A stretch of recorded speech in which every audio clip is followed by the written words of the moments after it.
My name is Joan Schultz. Been with U.S. Cargo Control for 7 years. We have predetermined measurements. I have my components laid out. I have my chain pre-cut. I'm going to go ahead and cut the additional leg. This is a double leg chain sling. And then we'll just piece it together.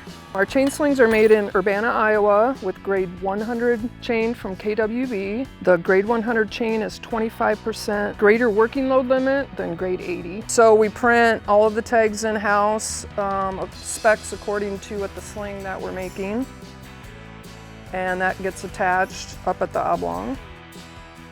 So this particular sling is a double adjustable chain sling, and by adjustable we mean that this 5-foot sling, if they want to change it to a 2-foot sling, all they have to do is take the chain and move it up here to the adjustable oblong.